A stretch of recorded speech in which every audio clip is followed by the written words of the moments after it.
তাহলে দেখে নেওয়া যাক এই ধরনের অঙ্ক আমরা পরীক্ষার হলে স্মার্টলি কয়েক সেকেন্ড কীভাবে করব। দেখো কোয়েশ্চেনটি দেওয়া রয়েছে, এক ব্যক্তির বেতন প্রথমে 20% বাড়িয়ে আবার 20% কমানো হলো, তাহলে মোটের উপর বেতনের কি পরিবর্তন হলো? খুব সিম্পল, একে আমরা কি করব না, একটি সূত্র রয়েছে x plus y plus of x into y by 100। যত ধরনের অঙ্ক রয়েছে এই কমা বাড়া নিয়ে সব কিন্তু এই সূত্রটি দিয়ে অ্যাপ্লাই করলে কিন্তু আমাদের সিম্পলি অ্যান্সার বের হয়ে যাবে। কি করব না, প্রথমে বলছে 20% বাড়াচ্ছে, বাড়াচ্ছে বলতে +20 বুঝে গেলি আমরা।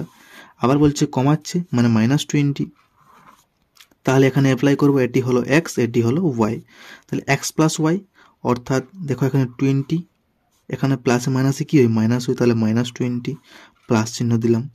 এক্স ইন্টু ওয়াই বলেছে অর্থাৎ এক্স মানে তো 20 বুঝলাম, ইন্টু দিলাম -20 বাই 100।